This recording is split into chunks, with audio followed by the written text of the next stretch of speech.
Oh Mbak Asma. Oh berarti Mas Tulus agak geser ke kiri. Ke kiri, ke kanan, ke kanan. Oh udah nggak ada lagi. Memang jebakan. Atau lu di samping gua aja deh. Oh iya iya. Iya. Mbak Lia. Lu biar satu. Oh gede. Gede mana gede? Sini dong.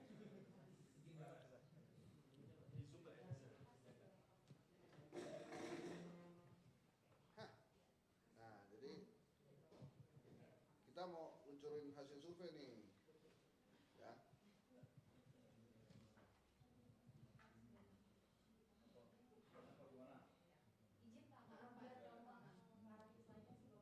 Deh. Ayo deh, tengah.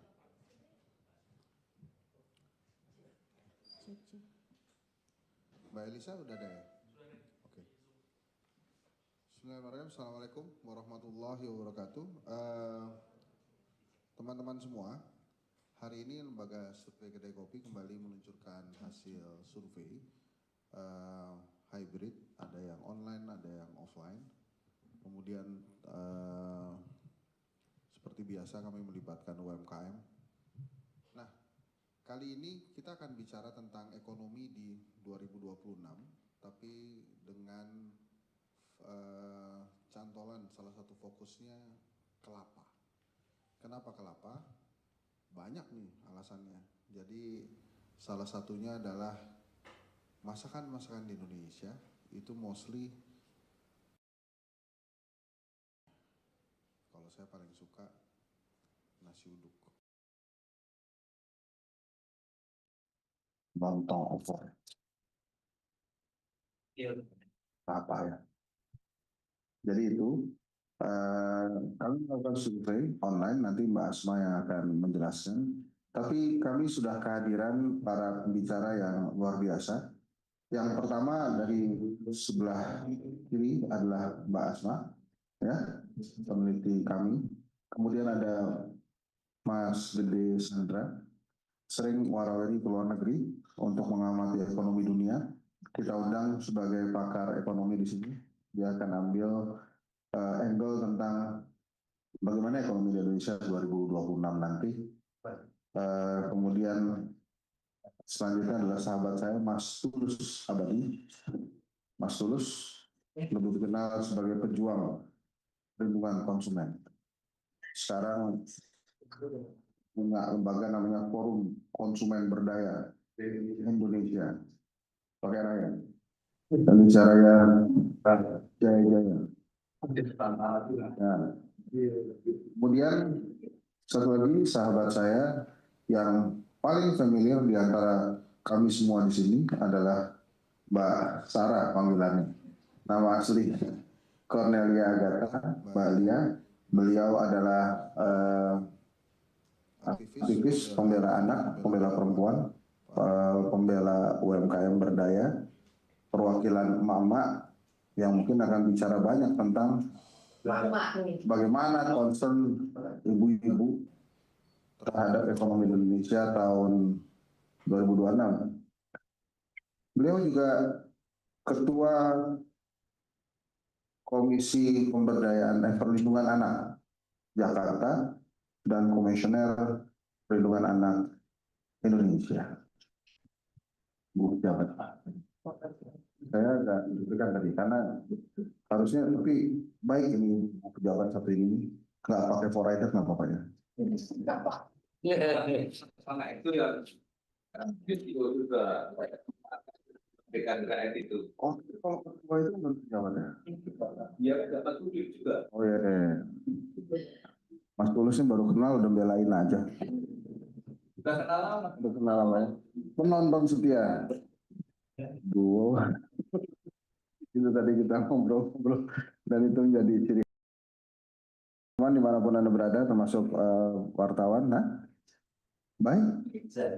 Oh iya. Satu lagi ada Mbak Liza Mardian. Beliau adalah pengamat pertanian yang memahami sebetulnya kira-kira pertanian di Indonesia ini ada di sebelah mananya pembangunan Indonesia kira-kira lah.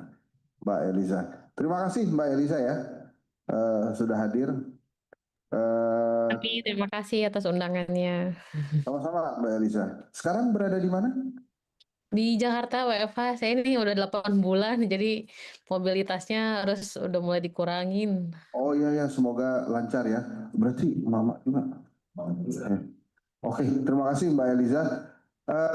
Kebiasaan kami teman-teman di kedai kopi itu walaupun kita meluncurkan survei, tetap ini kebanggaan kita sebagai lembaga survei ternama di Indonesia. Kita akan menyanyikan lagu Indonesia Raya.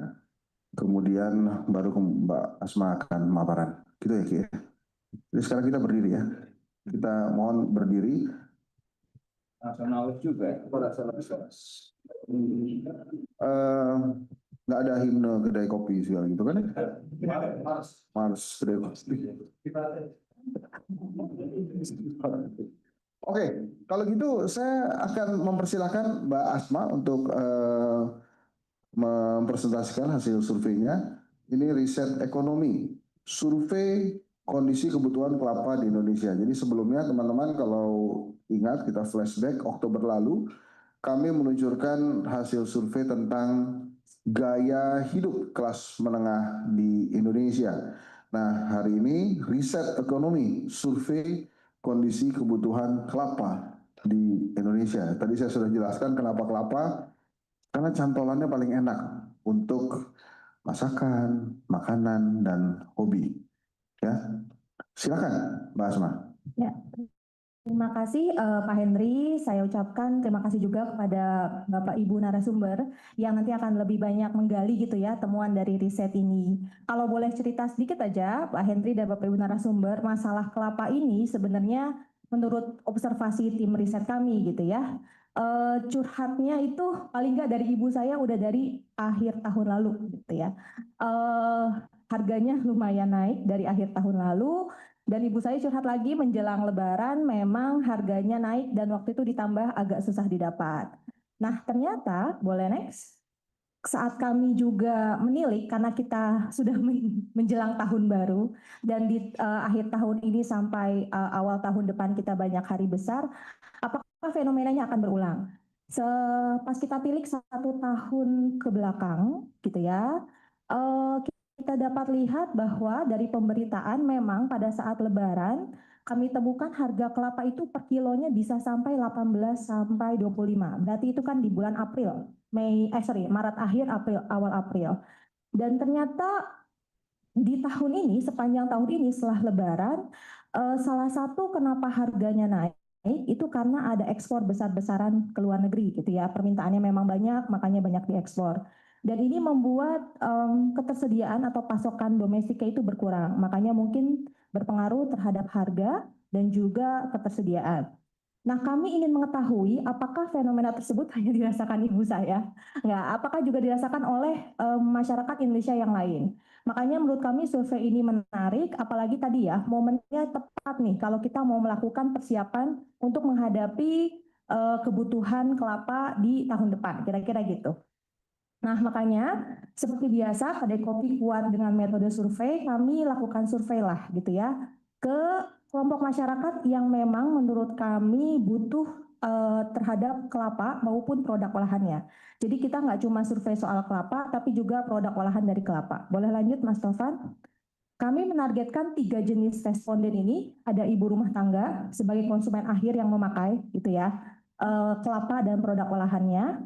Jadi ibu rumah tangga yang dicari adalah ibu rumah tangga yang minimal memakai produk kelapa santan, air kelapa seminggu sekali. Jadi memang rutin gitu ya menggunakan kelapa. Ada juga UMKM. UMKM ini kami menargetkan 5 jenis. Jadi ada rumah makan Padang, pasti itu pakai kelapa dan produk olahannya. Ada juga warteg, catering. Yang ketiga ada juga pedagang santan, pasti pedagang santan kelapa parut. Dan terakhir adalah penjual minuman kelapa. Dan terakhir adalah penjual kelapa tersebut. Jadi kita juga mencari penjual kelapa atau distributor kelapa yang menjual minimal 1.000 butir kelapa per minggu. Jadi memang 3 jenis ini kami anggap cukup relevan terhadap tadi ya kebutuhan kelapa dan dapat memberikan gambaran yang objektif gitu ya bagaimana pengalaman mereka. Boleh lanjut? Nah, kami menargetkan 400 responden. Kami bagi 50%-nya ke ibu rumah tangga sebagai end consumer. Ada juga 40% ke UMKM yang menargetkan 5 jenis tadi, dan sisanya adalah pedagang kelapa. Kami juga menargetkan 7 kota, sebenarnya 8 karena Tangerang ini dihitung kota Tangerang dan juga Tangerang Selatan. Jadi ada Jakarta, Surabaya, Makassar, Tangerang Selatan, Bekasi, Bogor, dan juga Padang. Persebarannya bisa dilihat gitu ya di PPT yang nanti akan di-share juga. Lanjut. Nah, untuk demografi secara cepat aja memang dominan banyaknya perempuan karena kita banyak menargetkan ibu rumah tangga. Untuk UMKM hampir 50-50 perempuan dan laki-lakinya, sedangkan kalau untuk penjual kelapa memang dominan laki-laki. Lanjut. Untuk kategori usia terbagi antara usia generasi milenial karena tadi ya banyaknya ibu rumah tangga, penjual, pengusaha UMKM, dan juga generasi X. Tingkat pendidikannya lebih dominan di sekolah menengah, serta rata-ratanya kalau saya boleh kategorikan itu masuk kelas ekonomi menengah, yaitu ekonomi C dan juga B. Lanjut. Khusus untuk UMKM dan penjual kelapa, lebih banyak yang menargetkan, kami banyak ketemu yang sudah berusaha sudah melakukan usahanya lebih dari 3 tahun, serta omsetnya berkisar mayoritas banyak di antara 5 juta sampai 10 juta dalam seminggu dari hasil jualan mereka gitu ya atau produksi mereka. Nah, untuk ininya distribusi UMKM-nya memang lebih banyak ditemukan pedagang santan dan juga rumah makan Padang masing-masing 30%, serta lokasi usaha mereka lebih banyak di perumahan dan juga pasar tradisional. Nah, kita sebelum tadi nanya soal harga atau nanya soal ketersediaan, kita fokus gimana sih ibu rumah tangga dan juga UMKM serta penjual menggunakan produk kelapanya gitu ya. Pertama, ternyata yang kami temukan di ibu rumah tangga itu produk yang paling banyak dipakai adalah santan parut segar. Jadi mereka ke pedagang santan, beli santan gitu ya, ada sekitar 53,5, dan juga santan cair atau kemasan sebanyak 49,5, yang ketiga baru kelapa parut sekitar 29%. Nah, kami juga nanya kuantitasnya berapa. Untuk santan parut segar rata-rata pemakaiannya 1,75 liter dalam seminggu. Untuk santan cair 0,82 liter, ya mungkin 1 liter ya kalau kita buletin. Sama untuk kelapa parut ya kira-kira 1 kilo. Nah, untuk UMKM sama jenis olahan atau produk yang diproduksi itu lebih banyak adalah santan parut segar 73%, diikuti oleh kelapa parut sebanyak 33%. Untuk santan parut segar, karena ini memang sama penjual santan segar ya. Jadi dalam seminggu kira-kira pemakaian atau produksinya itu cukup besar, ada 242 liter. Sedangkan untuk kelapa parut kebutuhannya sampai 277 kg. Itu untuk produk yang paling banyak dipakai. Lanjut. Kami juga menemukan pola yang sama, di mana bagi ibu rumah tangga dan juga UMKM, lebih banyak ternyata yang mendapatkan kelapa atau produk olahannya itu di pasar tradisional. Jadi dua-duanya sama-sama mencari di situ. Nah, bedanya kalau di ibu rumah tangga ternyata pengecer di sekitar kayak warung gitu ya, toko kelontong, itu jadi pilihan kedua. Sedangkan kalau pada UMKM, mereka akan selain pasar, mereka juga akan langsung beli ke distributor. Nah, kalau tadi ke orang yang pakai produk kelapa gitu ya, sekarang kita ke penjualnya. Bagaimana sih kebiasaan menjual di penjual kelapa di responden kami? Tadi jumlah rata-rata butir kelapa yang dijual dalam seminggu itu mayoritas ada di 1.000 sampai 5.000, 72%. Mereka juga mendapatkan kelapa banyaknya 70% itu dari distributor lainnya. Jadi mungkin distributor yang besar itu memberikan langsung ke distributor responden kami. Ada juga 35% yang mendapatkan langsung dari petani.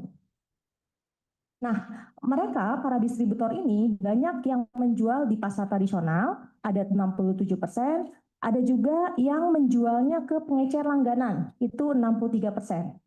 Yang ketiga adalah mereka juga ternyata melayani pembelian individual gitu ya. Kalau mungkin ada pelanggan yang mau beli, mereka juga melayani.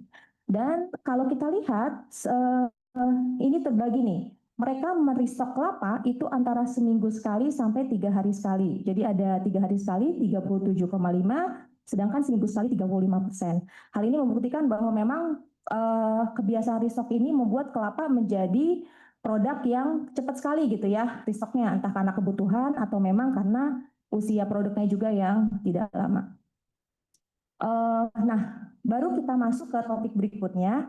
Benar nggak sih fenomena bahwa harga kelapa naik itu dirasakan oleh elemen masyarakat gitu ya? Ternyata hipotesis kami terbukti di mana memang responden merasa harga kelapa ini naik. Ada yang lebih banyak naik signifikan, jadi naiknya sangat pesat gitu ya, 45%. Ada yang merasa naiknya sedikit, itu 37%. Tapi kalau kita totalkan, 80% itu harga kelapa naik dibandingkan 6 bulan lalu. Jadi kami, Bapak Ibu narasumber izin kami pakai target 6 bulan sebagai perbandingan supaya ya memorinya nggak bias gitu ya. 6 bulan kami anggap cukup lah gitu untuk melakukan perbandingan. Nah, siapa aja yang merasa naik? Kalau kita lihat ibu rumah tangga dan UMKM itu paling merasa naiknya itu cukup signifikan. Karena mungkin mereka end user ya. Jadi naiknya naik banget nih gitu dibandingkan penjual kelapa yang merasa naik tapi naiknya tidak terlalu signifikan. Nah, itu kan tadi persepsi. Kami tanyakan juga ke mereka gitu ya, perbandingan harga produk yang mereka gunakan, baik kelapa utuh, santan dan teman-temannya. Sebenarnya yang kami tanyakan harga 6 bulan lalu sama harga saat ini. Kita lihat memang trennya naik ya. Yang hijau, garis hijau ini artinya naik, ada kenaikan dibanding harga 6 bulan lalu dan harga ini. Tapi hipotesa kami juga adalah jangan-jangan kenaikan ini juga terjadi sebelum Lebaran. Makanya kami juga melakukan desk riset gitu ya, terkait harga-harga produk ini gimana sebelum Lebaran. Kalau kita lihat, memang peningkatan paling signifikan itu terjadi pada momen Lebaran. Kita lihat contohnya aja ya, santan nih sebagai produk yang tadi banyak dipakai, santan parut segar. Itu sebelum Lebaran harganya 12.000. 6 bulan lalu, berarti kan sebelum Lebaran itu mungkin di bulan Maret, Februari, Maret. 6 bulan lalu itu di Mei, Juni. Jadi Februari, Maret itu 12.000, harga 6 bulan lalu di Mei, Juni 14.000. Ada kenaikan 20%. Santan cair kemasan gitu ya, sebelum Lebaran 3.500 Februari, sedangkan untuk di Mei, Juni udah jadi 6.000, ada kenaikan 73%. Nah, sampai saat ini kenaikannya juga ada gitu ya, konsisten nih hijau semua naik. Walaupun memang naiknya tidak sesignifikan waktu periode sebelum Lebaran. Jadi memang ya harga naik itu keniscayaan ya kalau yang kami temukan. Nah, boleh lanjut? Gimana UMKM? Polanya juga sama. Kami menemukan adanya kenaikan yang konsisten dan kami juga menemukan ada kenaikan yang signifikan dari harga saat bulan Februari, Maret dibandingkan harga bulan Mei, Juni. Dan juga tetap ada kenaikan sampai harga saat ini, yaitu di bulan November saat pengambilan data dilakukan. Kita ambil contoh lagi ya, misalnya santan parut segar. Menurut temuan kami, harga sebelum Lebaran itu 12.000. Ternyata menurut responden, harga 6 bulan lalu itu 16.000, maka ada kenaikan sekitar 30%. Dan harga saat ini jadi 17.000, tetap ada kenaikan sekitar 4%. Jadi memang harganya konsisten naik. Lanjut. Nah, bagaimana di kalangan penjual kelapa? Ini juga konsisten, karena kan mereka yang distributornya ya. Jadi kalau mereka naik, otomatis mungkin harga di ibu rumah tangga dan UMKM juga naik.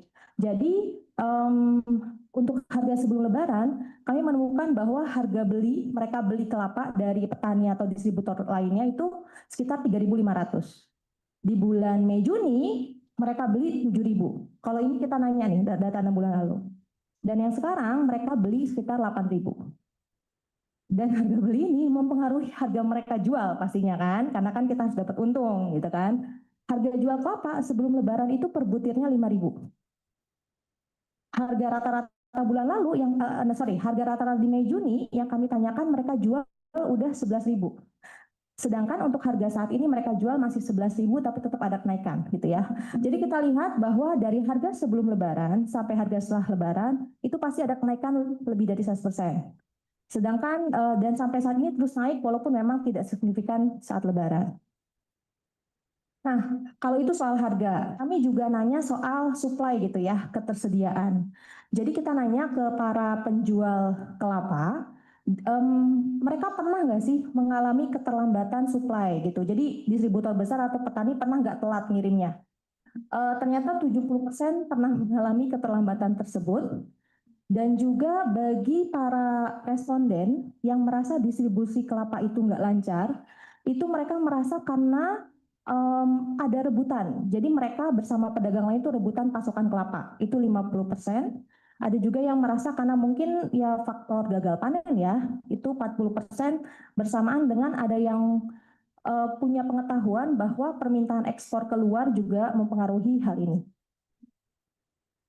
Nah, kami juga menanyakan soal kualitas. Ada nggak sih penurunan kualitas kelapa gitu ya, 6 bulan lalu dibandingkan saat ini? Bagi yang merasa kualitas kelapa turun untuk ibu rumah tangga dan juga UMKM,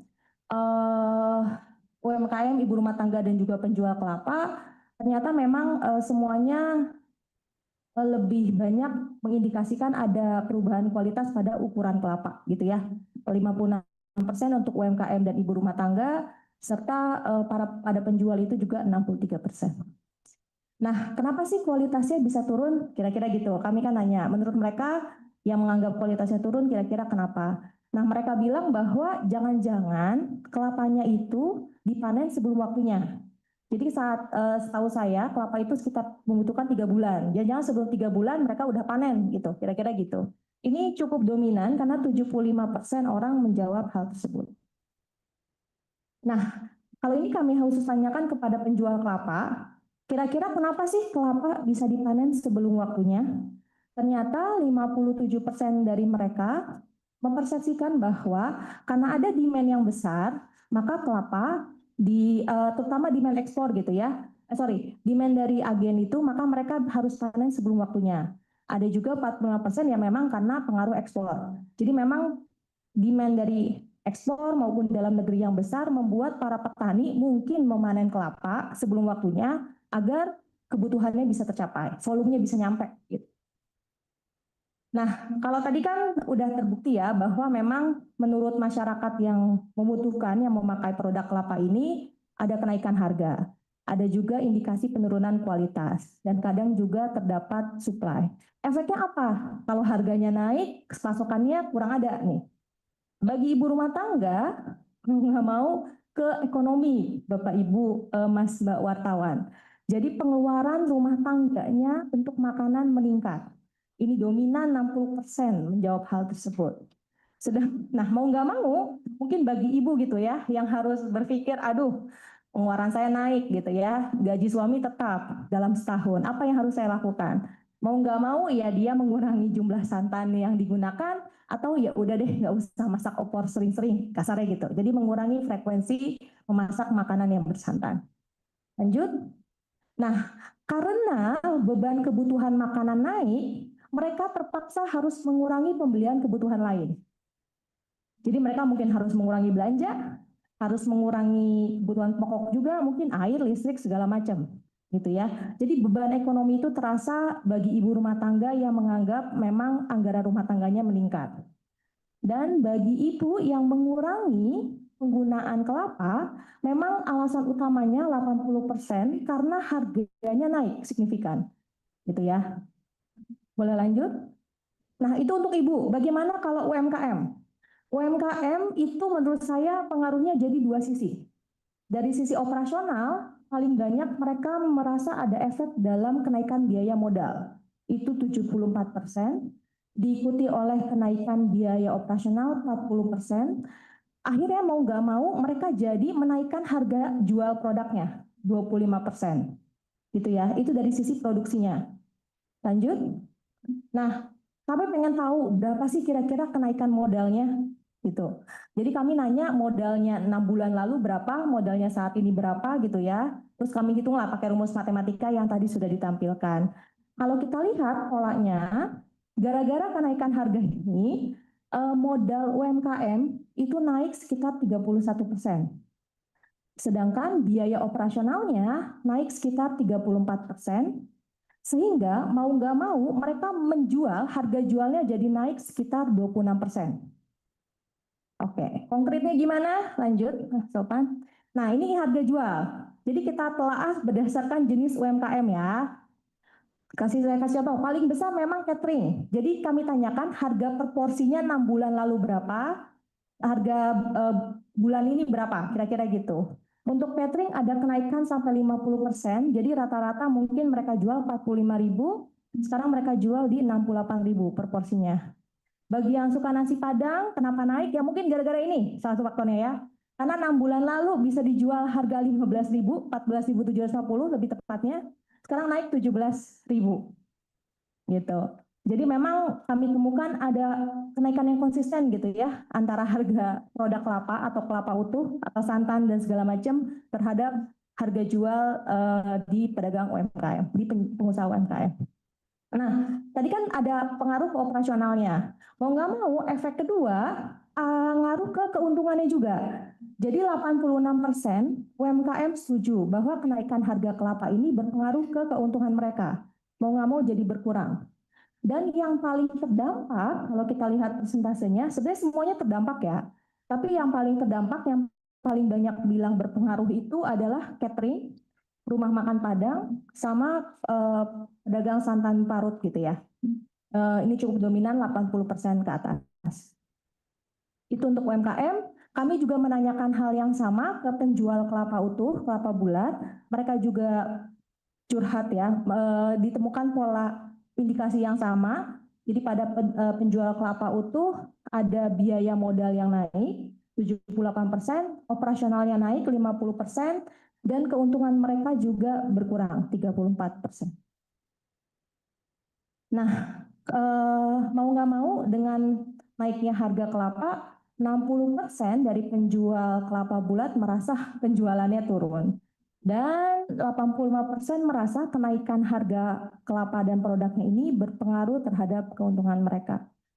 Jadi ada untuk UMKM dan penjual, saya merasa ada dua efek berpengaruh ke operasional modal mereka dan juga keuntungan mereka. Jadi mau nggak mau ke kualitas hidup mereka juga akan berdampak. Boleh lanjut? Nah, kalau tadi kita lihat bahwa memang ada dampak yang dirasakan gitu ya bagi kelompok masyarakat yang memang bergantung nih oleh kelapa dan produk olahannya. Kami juga menanyakan knowledge, pengetahuan mereka kenapa sih kenaikan ini atau kurangnya pasokan ini bisa terjadi. Jadi kalau kita tanya gitu ya, Bapak Ibu aware nggak sih, sadar nggak sih kalau harga kelapa itu naik dalam berapa bulan gitu ya, dalam berapa bulan terakhir? Ternyata 80% merasa ya memang ada kenaikan hal tersebut gitu ya. Dan ini konsisten mau di ibu rumah tangga, mau di UMKM maupun di penjual kelapa. Nah, kalau kita tanyakan secara terbuka, kira-kira kenapa sih harga kelapa kok bisa naik? Kok kadang-kadang kita susah gitu ya dapat kelapa? 39% itu bilang bahwa emang ada ekspor yang tinggi ke luar negeri. Lalu 25% ya mungkin merasa oh karena hasil panen kali ya, ada panen yang gagal kali ya. Baru 17% menjawab cuacanya mungkin karena cuaca gitu. Walaupun ada 13% yang juga tidak tahu. Boleh lanjut? Nah, kan kami juga ini ya, desk riset gitu ya. Kenapa sih kok pasokan kelapa bisa kurang, harganya jadi naik? Yang kami temukan memang salah satu yang paling kontribusi menurut kami ami karena lonjakan ekspor tadi. Kita selalu ekspor kelapa, tapi memang dalam beberapa tahun ini lonjakannya ada. Nah ternyata, dan kami kasih tahu itu gitu ya. Kami tanyakan, Bapak Ibu tahu nggak salah satu penyebabnya adalah karena lonjakan ekspor kelapa ke luar negeri gitu. Ternyata hanya 48% yang tahu hal ini. Dan kalau boleh dilihat memang di 3 jenis responden, jual kelapa yang paling banyak tahu, 72%. Karena menurut saya mereka yang paling terdampak juga gitu ya. Jadi mereka juga dekat ke petani, dekat ke distributor besar. Info ini langsung dapatlah mereka. Gitu ya. Kenapa harga kelapa bisa naik dibandingkan ibu rumah tangga dan UMKM. Dan kami tanyakan juga menurut pendapat Bapak Ibu responden gitu ya. Ada ngaruhnya nggak sih lonjakan permintaan ekspor ke luar negeri ini terhadap harga kelapa di dalam negeri, ternyata 83% menyatakan berpengaruh gitu. Jadi memang mereka melihat ada hubungannya saat kita ekspor besar-besaran keluar, pasokan di dalam negeri terbatas, harganya juga naik. Ini juga konsisten di tiap jenis responden. Boleh lanjut, Mas Topan? Nah, mau nggak mau kalau kita ngomongin ekspor, yang bisa mengaturnya kan pemerintah ya. Jadi kita tanyakan juga beberapa pertanyaan soal perlunya kebijakan soal ini. Jadi kita awali dengan kira-kira dalam 3 bulan ke depan, which is itu dekat-dekat Lebaran, Bapak Ibu khawatir nggak sih terhadap seberapa khawatir? Jadi kita selalu nanya skala 1 sampai 10, di mana 1 sampai 5 kita kategorikan tidak khawatir, 6 sampai 10 kita kategorikan khawatir. Nah, ternyata yang khawatir itu 82% khawatir terhadap stabilitas harga kelapa dalam 3 bulan ke depan. Ini wajar karena memang dari desk riset kami juga naiknya cukup signifikan gitu ya menjelang Lebaran. Dan angka rata-rata juga 7 yang berarti cukup khawatir gitu terhadap harga ini. Dan yang paling merasa khawatir, kalau sebenarnya mayoritas semua khawatir karena 70% ke atas semua ya. Tapi yang paling khawatir itu UMKM, 87,5%. Wajar karena mereka tadi terkena 2 dampak tadi gitu ya, ke operasionalnya, ke keuntungan mereka juga. Nah, kekhawatiran ini kami tanyakan juga kira-kira pemerintah sebagai stakeholder yang bisa mengatur ekspor ini gitu ya, atau regulasi ini perlu segera mengintervensi nggak? Ternyata 89% merasa penting nih untuk segera dibuat kebijakan, keputusan agar harga kelapa ini gitu ya bisa segera terjangkau. Sama semuanya juga di tiap jenis responden 80% ke atas itu merasa urgensi pemerintah untuk segera kontribusi gitu ya, membuat kebijakan yang mengatur hal ini. Boleh lanjut?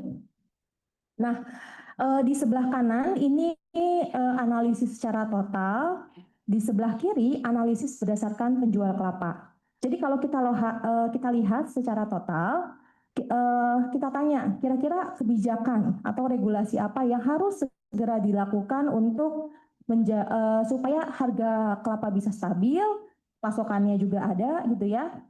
Mayoritas 30% merasa distribusi logistik kelapanya harus diperbaiki. Lalu diikuti 21% jangan-jangan HET-nya harus ditegaskan nih, nggak boleh jual lebih dari berapa misalnya. Baru 18% kita mungkin harus ada pungutan ekspor ya. Jadi ekspor kelapa itu nggak sebebas dulu gitu ya, untuk bisa mengatur pasokan dalam negeri. Tapi kalau kita analisis hanya berdasarkan para penjual kelapa, mereka dominan itu mengarahkan kayaknya kita harus ngatur deh ekspornya deh. Mungkin pungutan ekspor, kami juga baca salah satu regulasi yang sedang disusun adalah pungutan ekspor.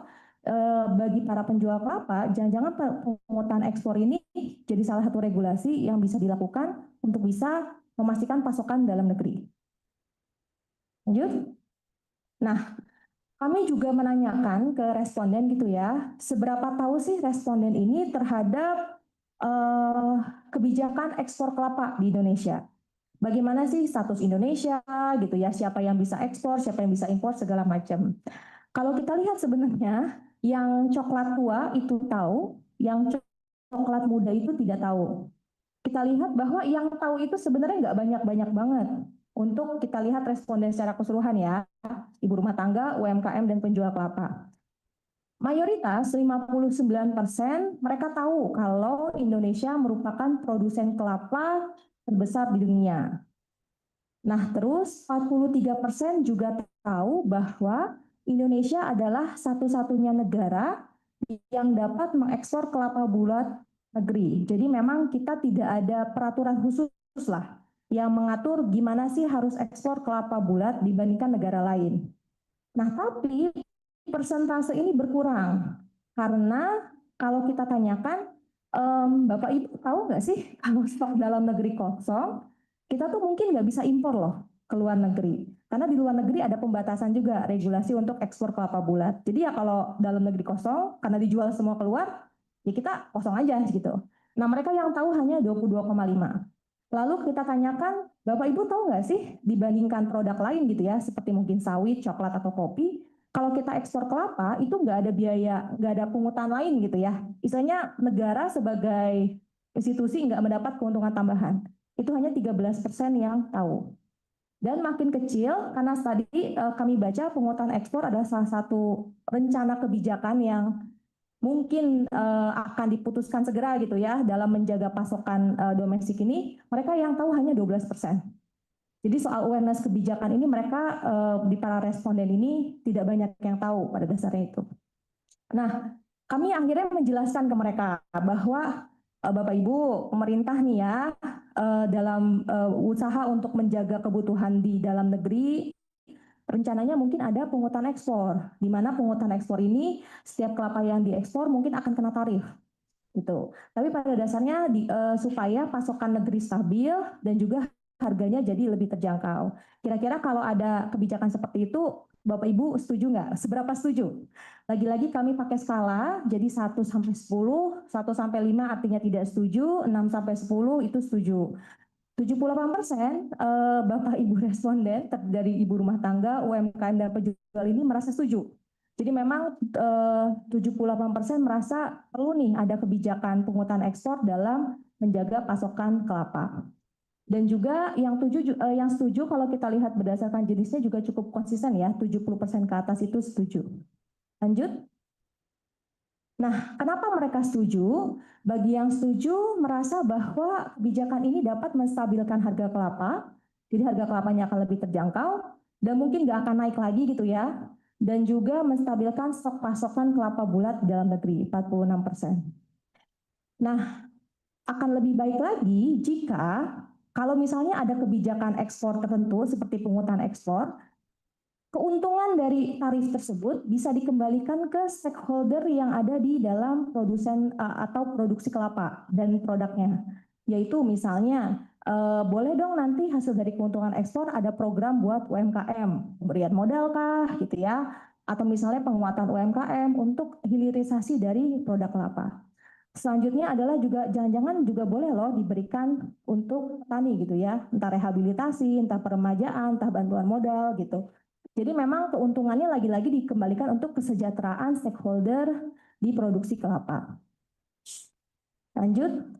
Dan terkait pungutan ekspor ini, 77% responden optimis bahwa pungutan ekspor ini dapat menjaga kestabilan harga dan juga menjaga stok kelapa di dalam negeri. Nah, Bapak Ibu, kami juga menemukan ini yang terakhir, bahwa saking butuhnya, saking merasa isu ini penting, 84% Bapak Ibu responden ini bersedia untuk mendukung advokasi atau gerakan yang dapat menstabilkan harga maupun juga memastikan kesediaan stok dalam negeri.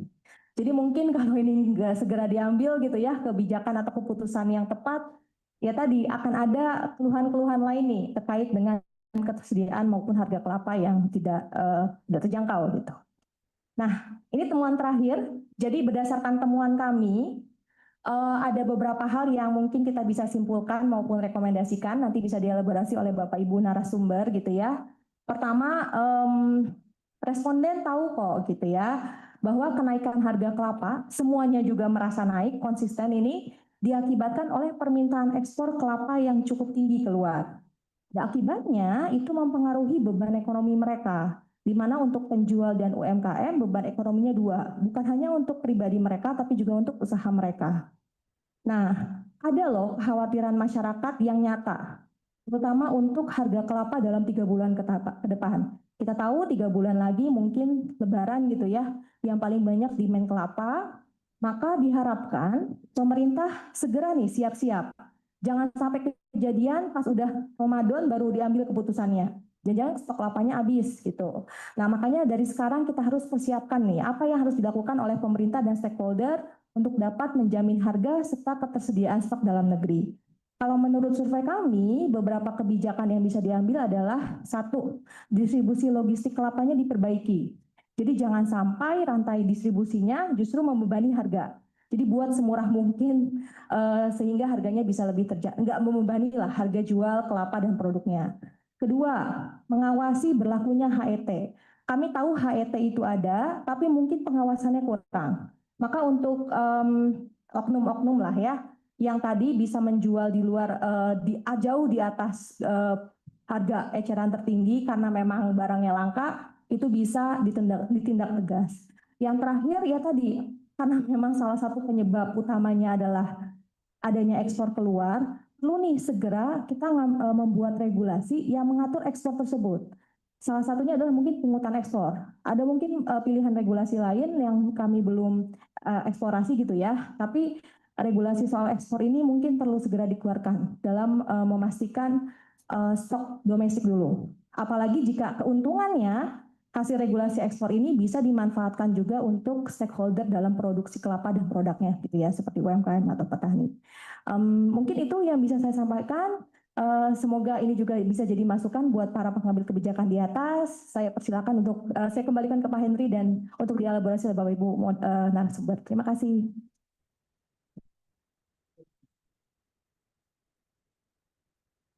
Ya, Pak, terima kasih. Saya langsung aja ke Mas Tulus dulu sebagai penjaga terdepan, garda terdepan konsumen. Bisa. Mas Tulus, pertanyaan saya, kira-kira sebetulnya pemerintah tahu nggak ada pergolakan harga konsumen, kebutuhan konsumen, maksud saya kebutuhan rakyat di dasar ini sebelum kita masuk ke kelapa ya. Yang pertama, tahu nggak sih sebetulnya pemerintah bahwa ada pergerakan kenaikan harga di sembako atau kebutuhan lain di masyarakat. Kemudian yang kedua, bila tahu sudah ngapain aja. Kalau nggak tahu kan ya pasti nggak ngapa-ngapain.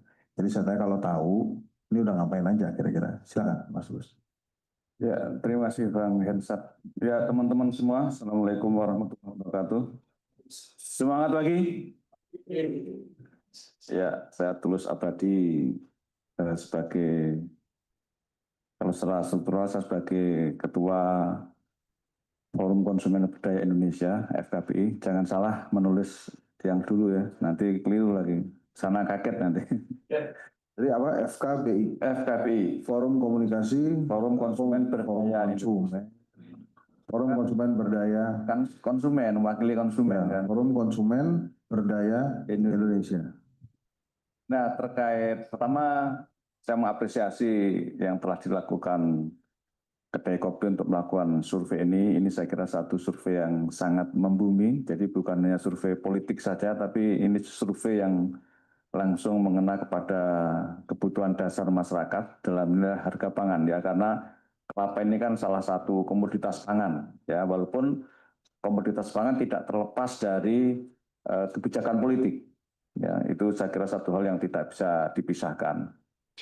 Nah, kalau pertanyaannya tahu atau tidak, saya kira ya kalau tidak tahu nggak usah jadi pemerintah ya, artinya pastinya tahu karena kan pemerintah punya instrumen-instrumen birokrasi dan kelembagaan untuk memonitor harga, yaitu BPS, ya, Badan Pusat Statistik, yang datanya adalah sangat komprehensif, sangat komplit untuk memonitor kenaikan bahan-bahan pangan ataupun bahan-bahan yang lainnya, ya, baik itu ekspor ataupun impor ataupun pergolakan di dalam negeri.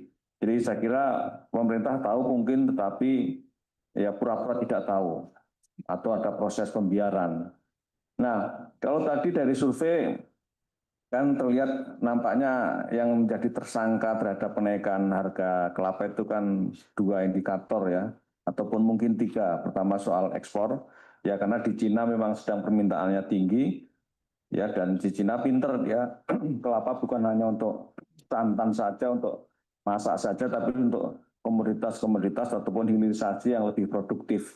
Nah, kita ini ekspor dengan kelapa gelundungan ya, yang sangat merugikan kita sebenarnya. Nah, kemudian yang tadi saya coba kaitkan dengan kondisi real yang belum terpotret saya kira oleh Kedai Kopi dalam surveinya.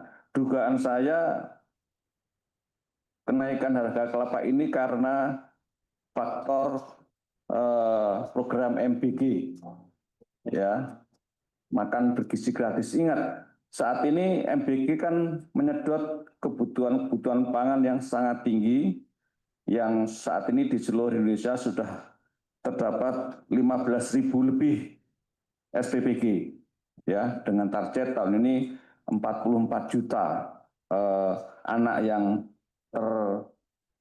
terasupi oleh MBG. Dan data yang saya baca memang dalam 1 tahun terakhir, terutama di pertengahan semester kedua, itu terjadi lonjakan harga pangan yang sangat tinggi dan kemudian memicu inflasi yang sangat signifikan.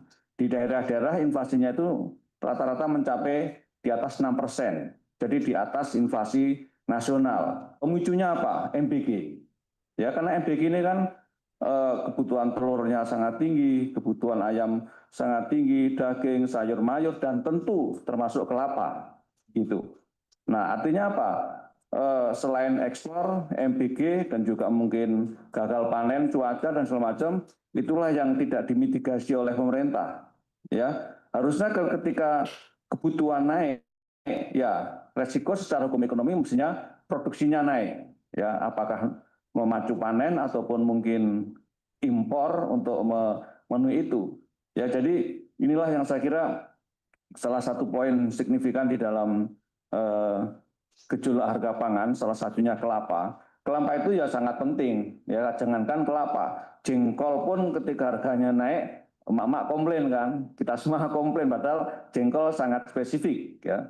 Tapi ini kelapa yang semua bukan hanya untuk masak saja, tapi untuk kue-kue dan segala macam. Jadi itulah salah satu saya kira selain ekspor juga program MBG menjadi trigger terhadap kenaikan harga pangan. Kalau MBG bagus dong, ekonomi muter berarti. Ya persoalannya kan muter-muter, tapi menjadi inflasi. Jadi kenaikan harga pangannya sangat tinggi.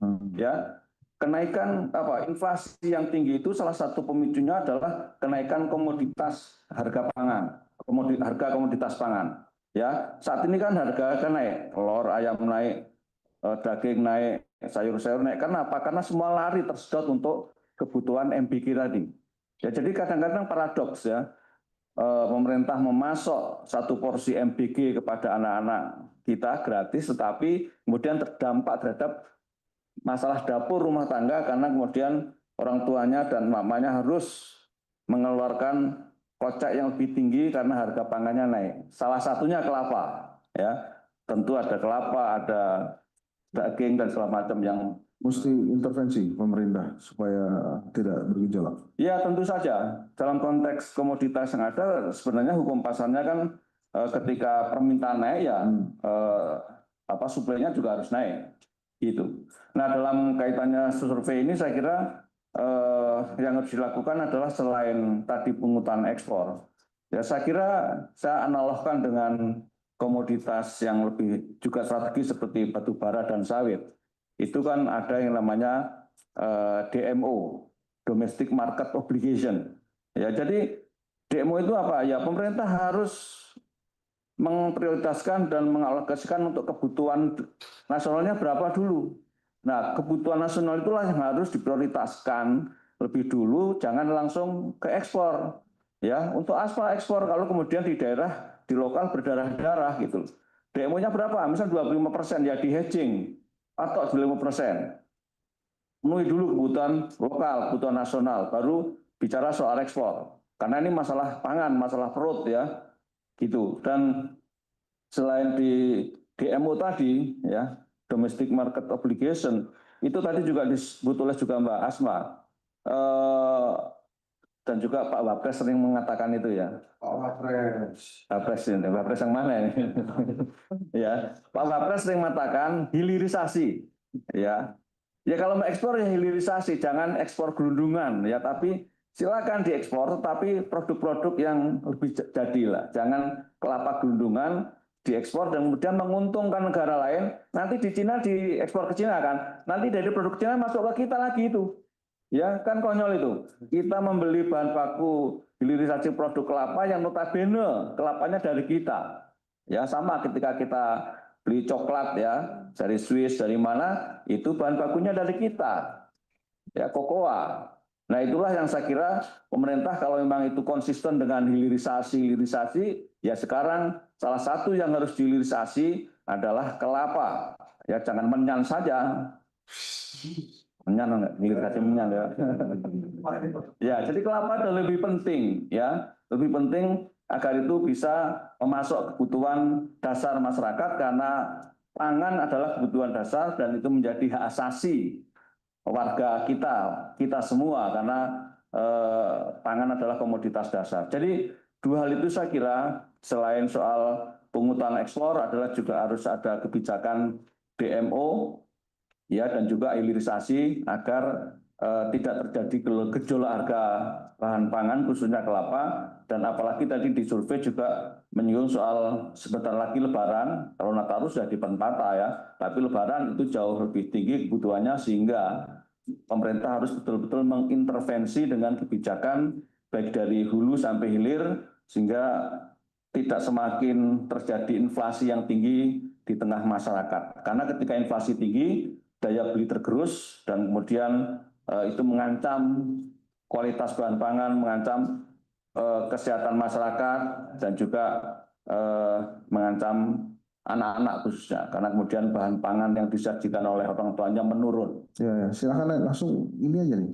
Rekomendasi apa buat apa ya sebagai perlindungan konsumen dalam negeri ini kan perlindungan konsumen Indonesia. Kalau yang konsumen luar negeri nggak usah dibahas nih. Ya, kalau dari sisi perspektif konsumen kan pertama ketersediaan barangnya harus ada, ya availability-nya harus ada, barangnya harus ada gitu. Nah, kalau barang ada otomatis nanti bisa mengintervensi harga. Dan kedua, ya harganya terjangkau dalam arti normalnya berapa. Tapi itu harus berangkat dari hulu, Bang Hansat. Kalau hulunya nggak diperbaiki, ya artinya keterjangkauan masyarakat semakin jauh dan harganya juga semakin tinggi dan akhirnya menggerus daya beli atau ability to pay yang kemudian mengancam konsumen gitu. Tapi rekomendasinya minimal dua itu dari sisi policy adalah adanya DMO untuk kelapa dan juga hilirisasi untuk ekspor. Siap. Sekarang kita ke Mbak Eliza dulu ya di Zoom. Mbak Eliza, saya ingin tanyakan gini, sebetulnya apa yang terjadi sih dengan produk-produk pertanian kita gitu ya? Tapi terlihat makin jarang saja kita temukan. Tapi kalau kita nemu juga harganya tinggi gitu ya. Seperti misalnya cabai, terus kemudian tadi kesukaan Mas Tulus, jengkol. Nah ini sekarang kita bahas tentang kelapa.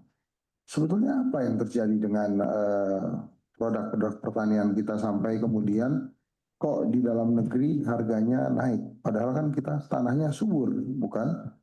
Ya, subur ya. Kita sepakat ya, subur. Oke, silakan Mbak Elisa. Ya, terima kasih banyak Mas dan izin Bapak Ibu. Tadi menarik sekali ya. Terima kasih atas insight-insight-nya dari survei kedai kopi.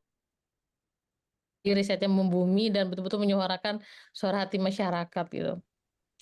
Dan saya ketika membaca tuh banyak ironi gitu, ironi di negeri nyur kelapa gitu kan, terkenal Indonesianya seperti itu.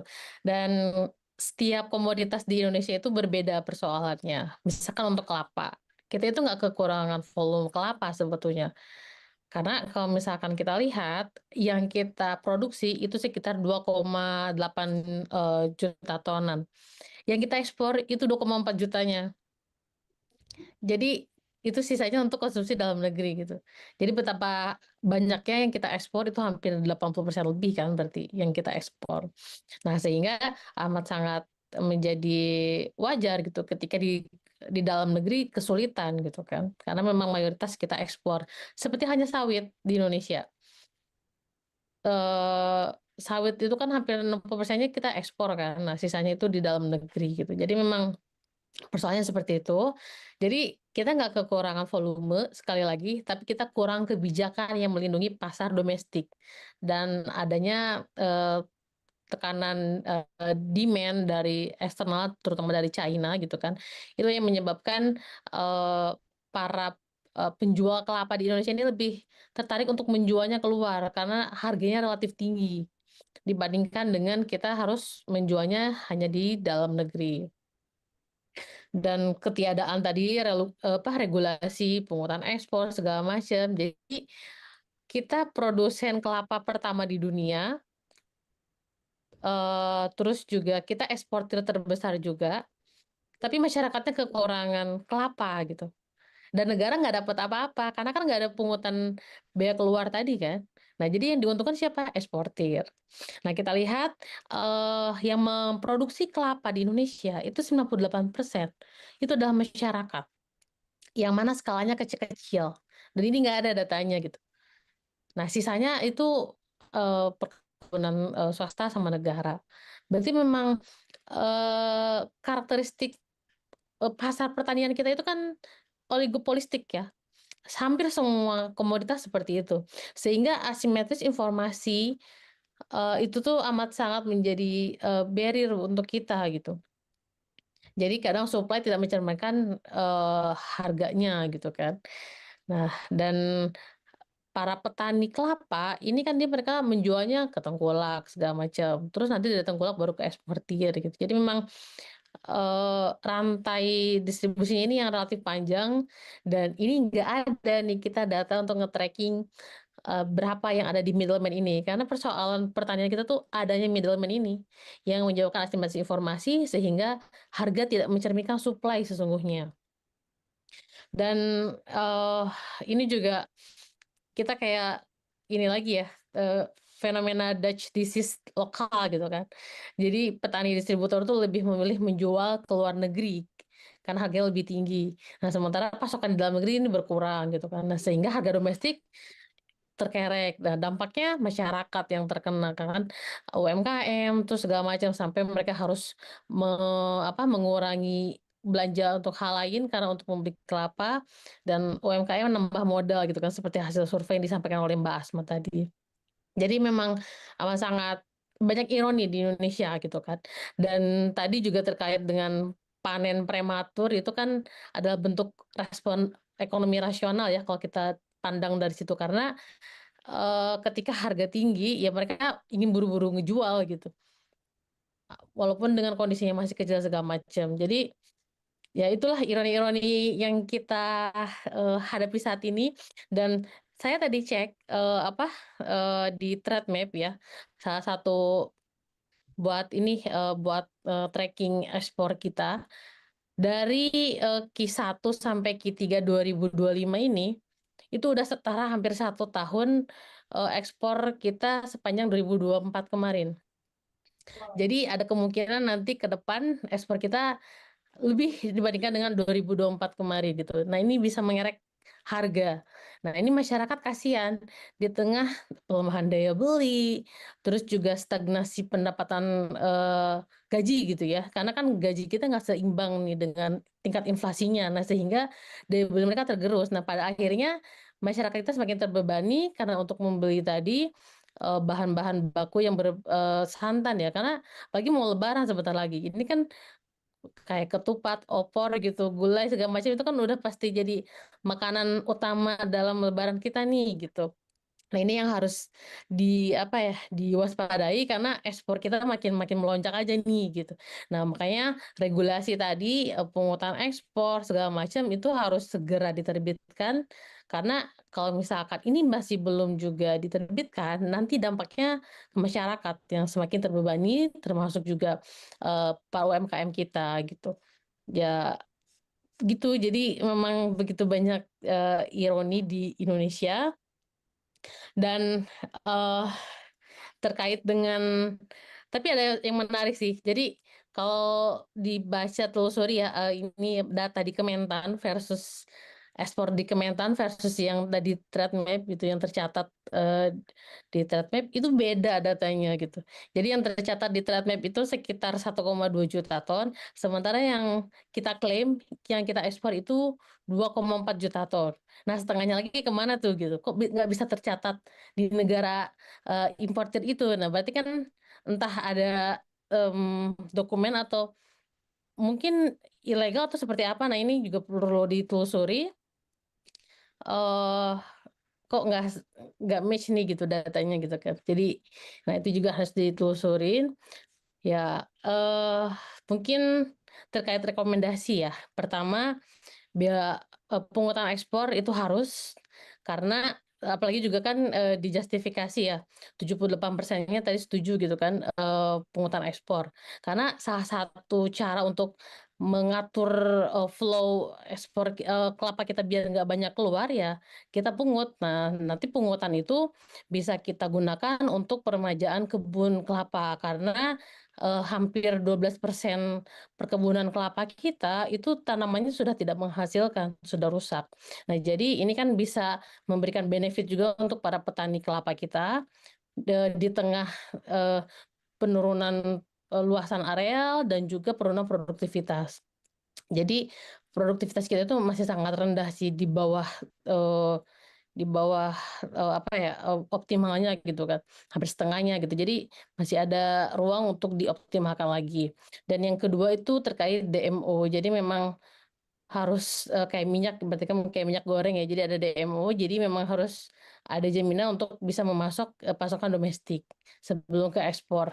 Dan yang terakhir itu adanya HET sama pengawasan yang ketat. Jadi memang, mmm, karena, untuk HET ini misalkan agar menjaga, harga di level konsumen, karena kan karena jadi harga itu tidak melulu karena supply demand, tapi ada faktor psikologis juga nih. Ketika, supply-nya ini memang, tidak terlalu banyak, tapi karena faktor psikologis ini bisa mengeskalasi kenaikan harga gitu. Jadi agar tidak terjadi hal tersebut, perlu adanya HET, kelapa, nah dan juga pengawasan, jangan sampai ada moral hazard di situ. Nah, sehingga konsumen kita dan UMKM kita juga terlindungi. Mungkin, kalau dari saya demikian, terima kasih.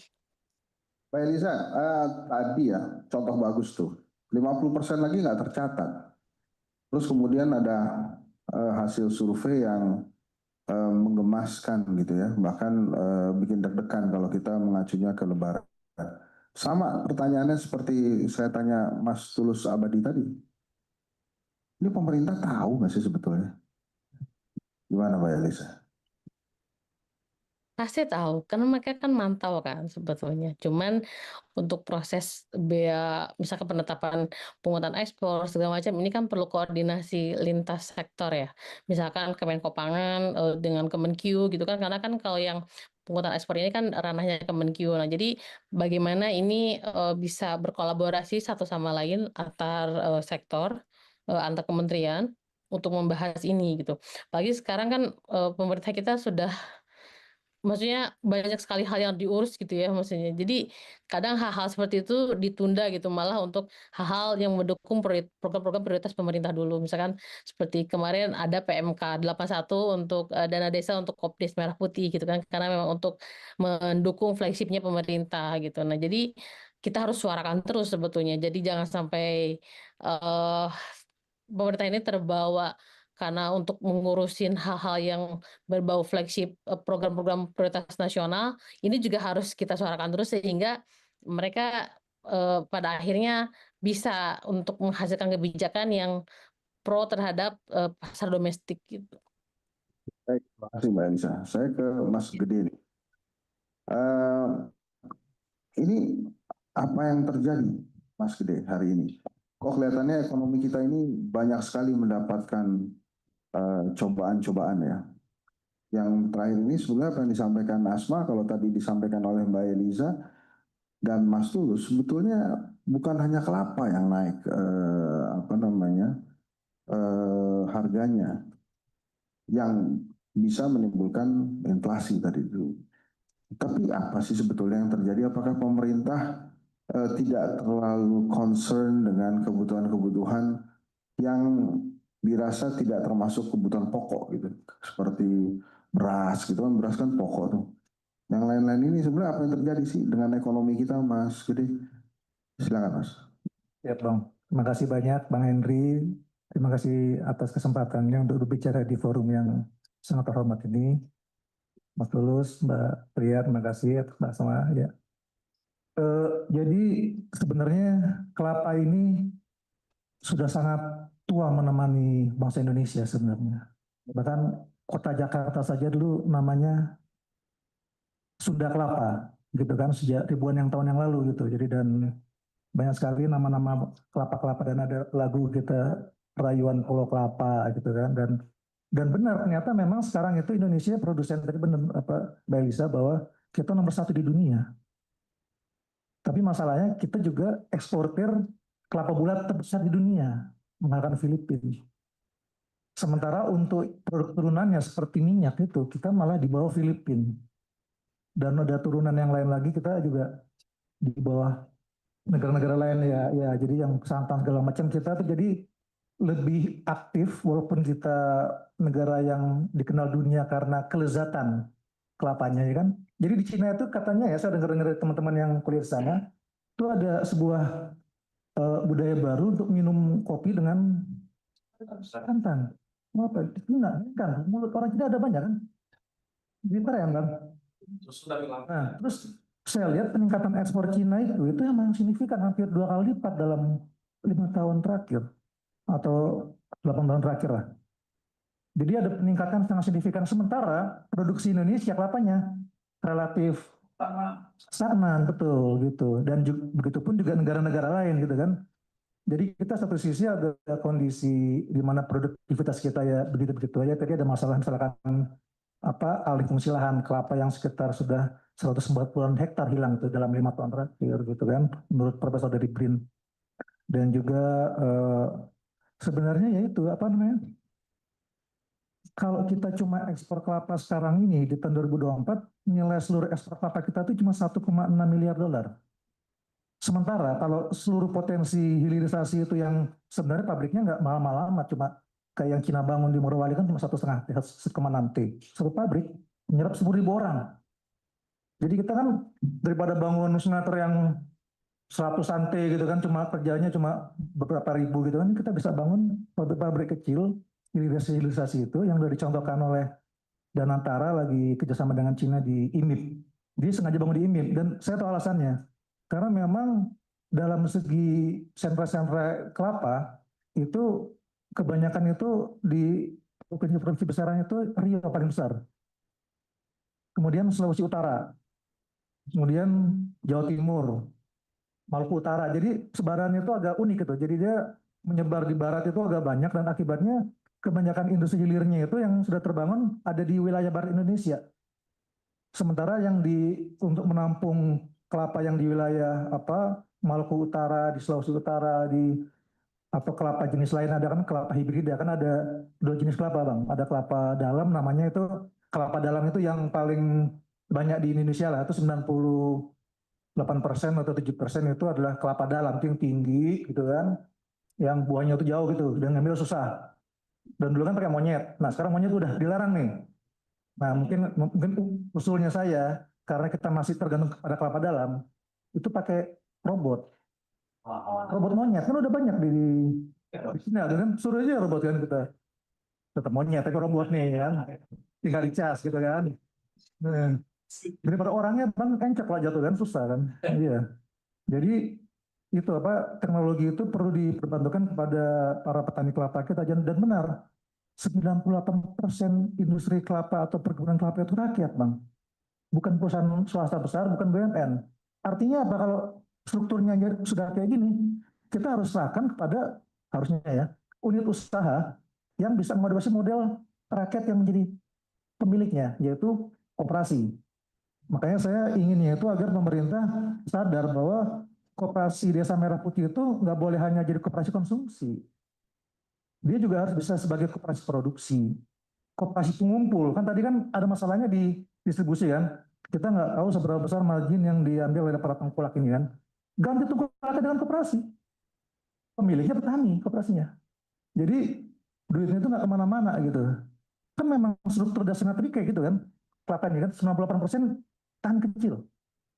Jadi kita harus kembalikan kita kasih unit usaha yang memang pemerintah sudah bagus dengan menggelontorkan dana besar 400 T untuk bangun semacam koperasi ini.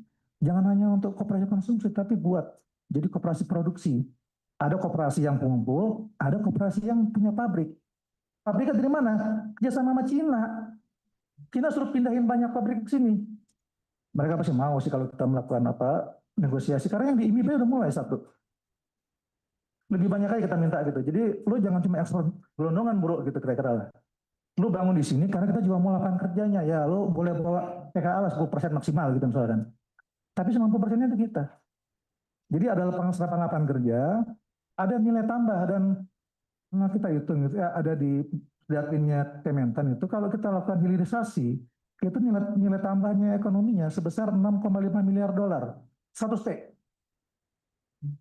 Sebelumnya kalau diekspor 1,6 miliar dolar, cuma 25 T lah. Ya, menjadi sekitar itu gitu.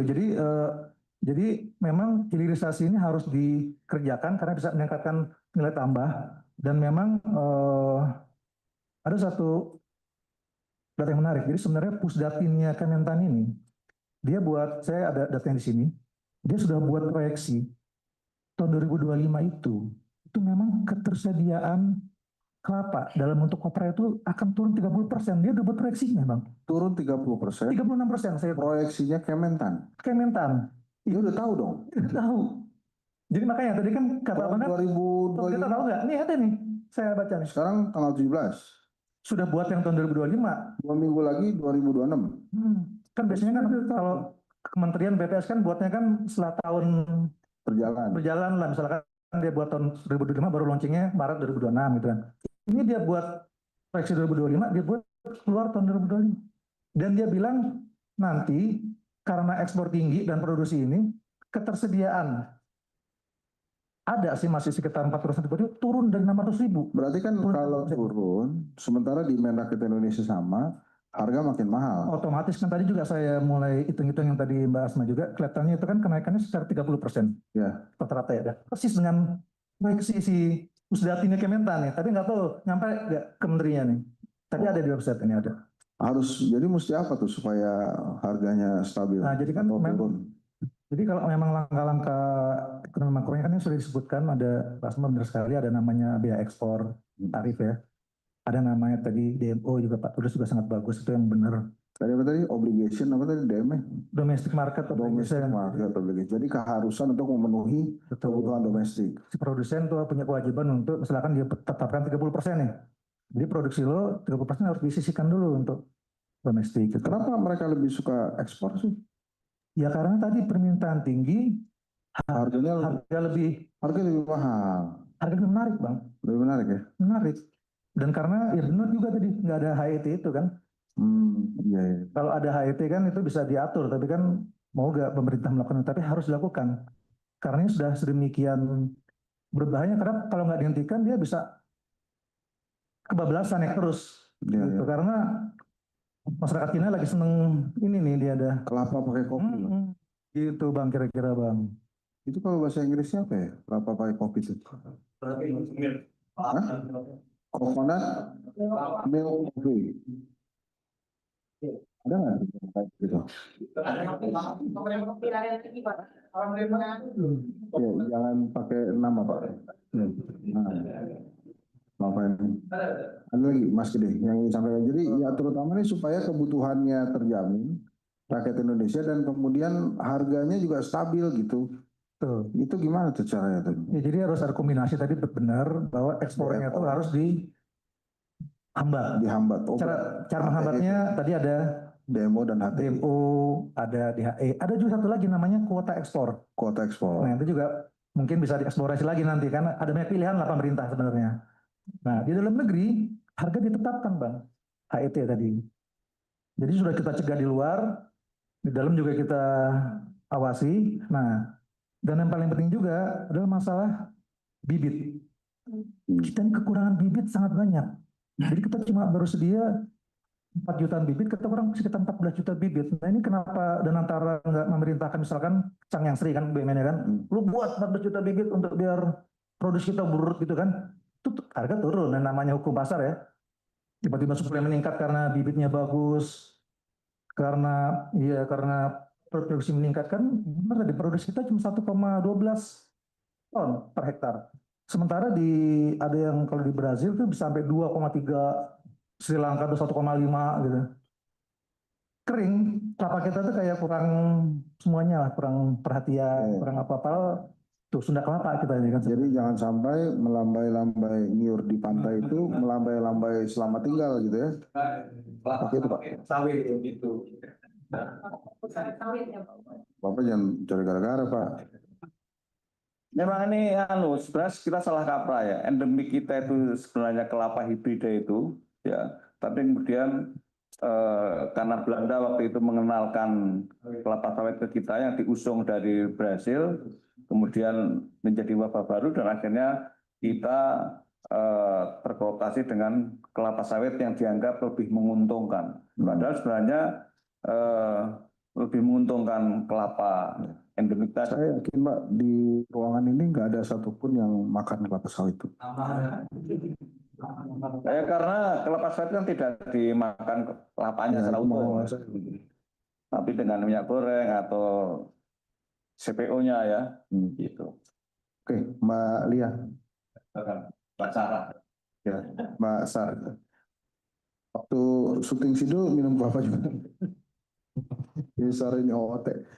Apa Mbak Lia sebagai perempuan, ibu-ibu, terus kemudian yang concern ke anak, concern ke UMKM.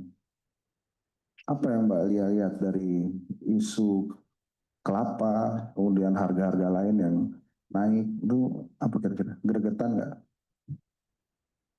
Ya, saya nih juga seorang ibu ya yang hobi masak gitu. Pasti kan merasakan dampaknya gitu. Kita kan tahu ya bahan kelapa itu banyak banget digunakan ya untuk mengolah masakan, makanan, kue-kue dan sebagainya. Kayak di rumah juga kan masak lodeh, rendang dan sebagainya gitu. Dan sekarang ini kan juga lagi mulai masyarakat kita sudah mulai membiasakan memakai minyak goreng, minyak kelapa ya, coconut oil gitu, karena itu lebih sehat. Dan sebenarnya kan ini bukan masalah bicara coconut oilnya aja, tapi untuk menuju gaya hidup sehat itu kan juga perlu disupport ya dari tersedianya bahan-bahan yang ada gitu. Nah, itu satu ya sebagai seorang ibu ya yang memang memasak itu merasa pasti akan terdampak kalau mahal dan apalagi kalau susah dicari gitu kan. Nah, untuk UMKM sendiri juga tentunya sangat berdampak besar. Kita tahu bahwa pelaku pejuang UMKM itu mayoritas adalah perempuan, ibu gitu, di mana yang kita tahu, kita sadari bahwa setiap perempuan itu kan idealnya harus berdaya. Lewat apa ya? Lewat UMKM itu yang paling mudah lah sebetulnya untuk perempuan ya, ibu-ibu di rumah gitu ya, bisa sambil ngurus anak lah sambil bekerja juga di rumah gitu. Dan perempuan tuh juga bisa mandiri, bisa kreatif ya bisa memiliki penghasilan dan itu membantu kesejahteraan keluarganya, dan tentunya kan itu akan berdampak baik juga untuk kesejahteraan anaknya, ya kan, kita bicara perlindungan anak di sini. Jadi ada hubungannya juga nih masalah kelangkaan dan kenaikan harga kelapa ini untuk perlindungan anak gitu kan. UMKM itu mensejahterakan para ibu sebetulnya, jadi itu harus disupport seperti itu. Dan seperti kita tahu bahwa hampir 50% lebih ya pelaku UMKM itu adalah perempuan yang tentunya akan membantu penguatan ekonomi, ketahanan dan kesejahteraan bangsa seperti itu. Kelihatannya kesel banget tadi. Ada apa sebenarnya? Diungkapkan aja, diungkapkan kesan. Sak ya, repot dong kalau. Ya apa mau ngapain apa ke pemerintahan? Harga-harga naik nih. Kita mau masak nih tadi gimana tadi? Ya gini loh, maksudnya Indonesia itu kan kaya ya akan sumber daya alamnya, ya semua gitu, kita punya semua yang melimpah lah ya, kelapa dan sebagainya gitu. Kita kenapa sih dikasih kebebasan untuk menikmati dong gitu. Kita punya hak loh untuk itu. Kita lah yang harus menjadi prioritas, itu yang harus disadari. Sidul ngerti tuh ya. Mbak Lia satu lagi nih. Ya. apa saran Mbak Lia ke pemerintah supaya ibu-ibu nanti tetap bisa masak rendang, masak opor di Lebaran nanti? Itu tadi apapun kebijakan atau regulasi atau aturan-aturan yang dibuat itu harus berpihak pada rakyat. Selama ini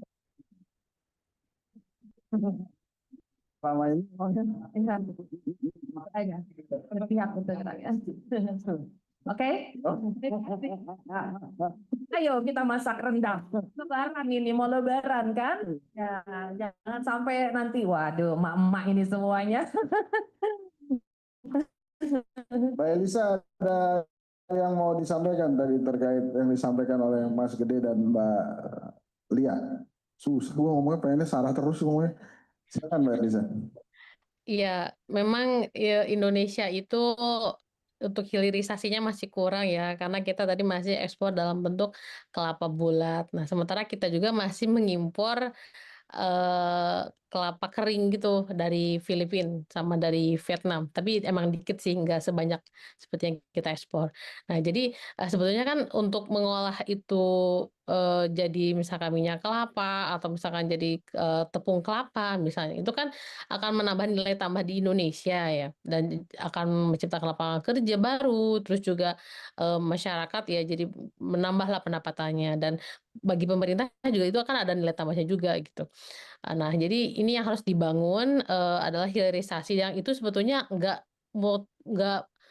membutuhkan investasi besar-besaran sih gitu kan. Ini juga bisa di levelnya skala rumah tangga gitu, UMKM itu juga bisa sebetulnya. Tinggal bagaimana pemerintah ini betul-betul ingin mendorong hilirisasi komoditas kelapa.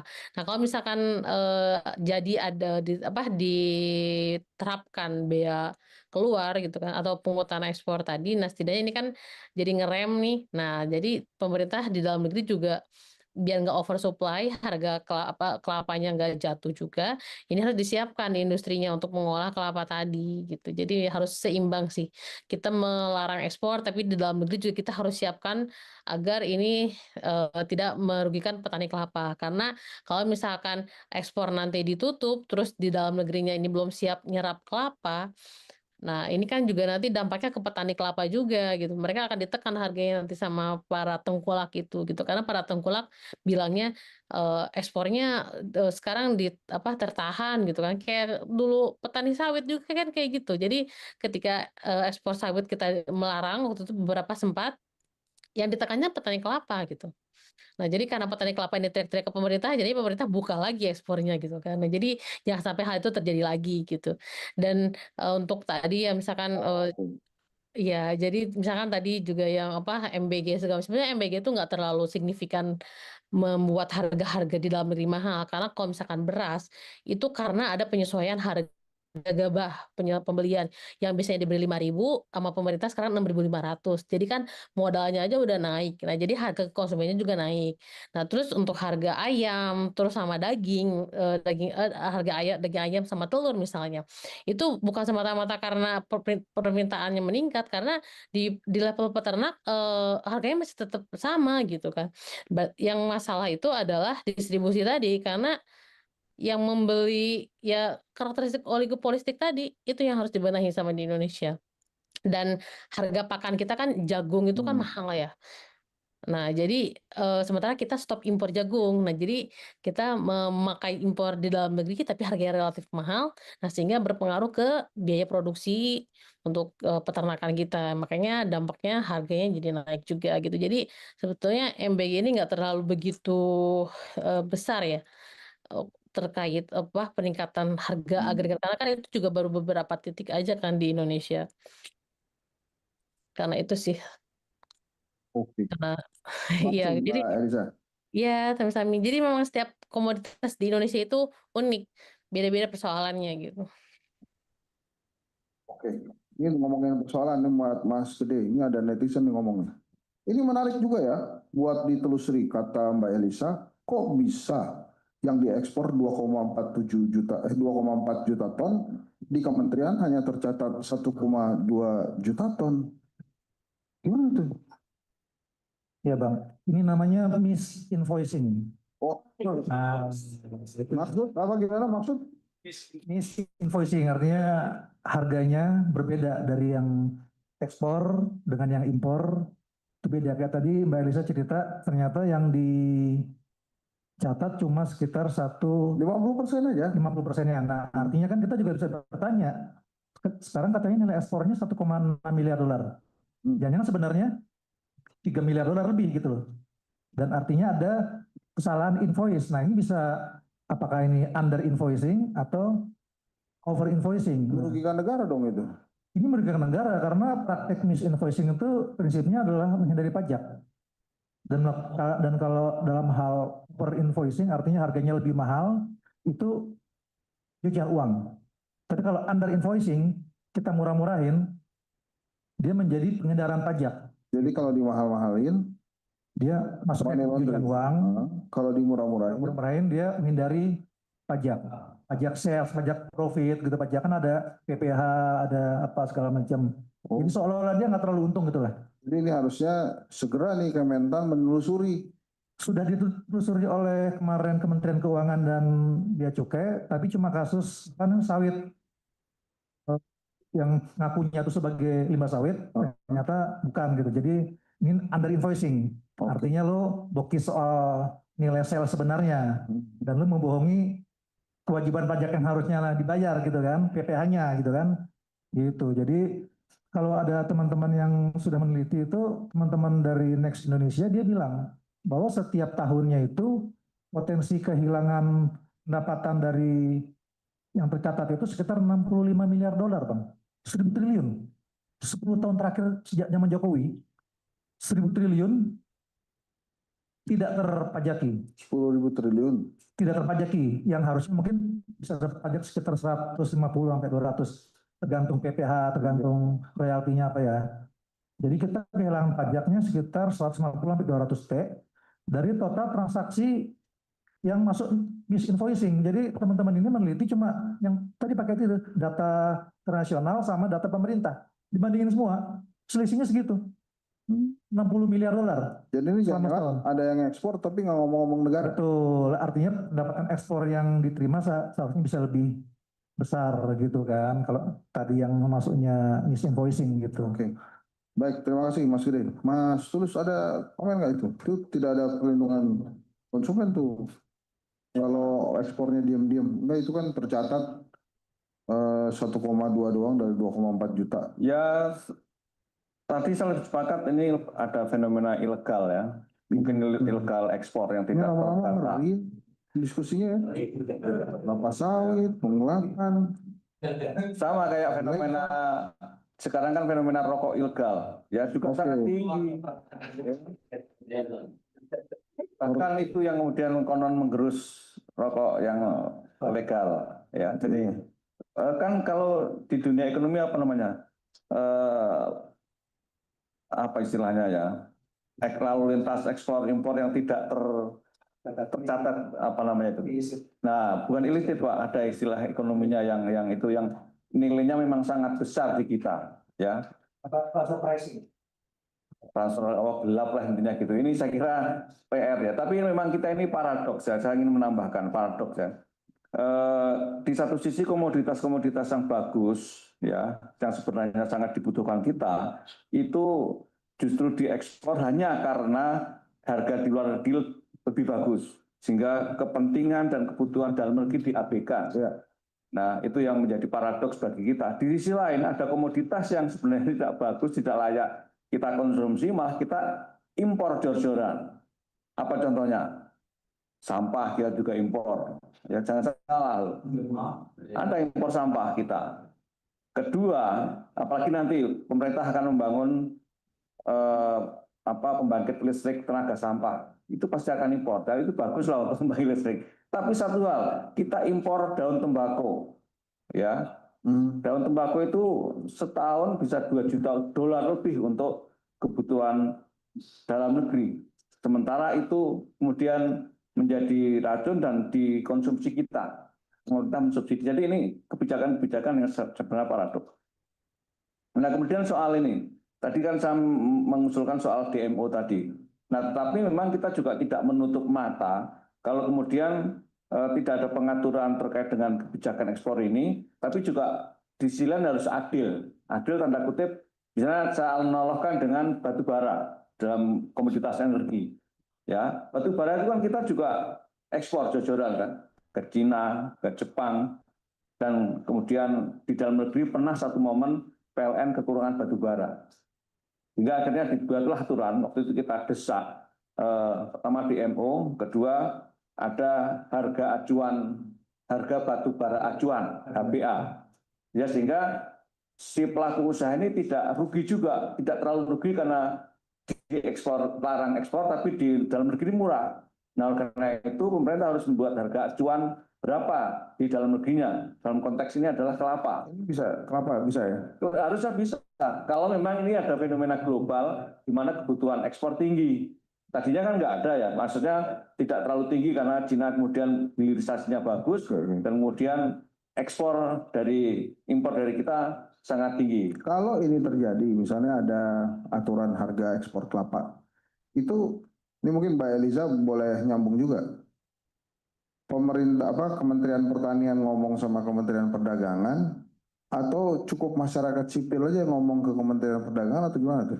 Ya tentu saja harus sinergis ya, antar kementerian dan lembaga ini kalau memang ini dianggap sebagai kebutuhan vital dan kemudian punya nilai cuan yang bagus. Tapi pertanian atau perdagangan tuh sering itu ada persaingan nggak jelas gitu kan, jadi suka ada apa ya? Itu problem Ekosektoral bahasa itu. problem laten yang harus diselesaikan gitu. Nah, maksud saya kalau antara Kementerian Pertanian dan Kementerian Perdagangan juga sering sekali ada ekosektoral, kan susah tercapai harga kelapa atau aturan ekspor kelapa ini. Ya kalau perlu presiden harus intervensi.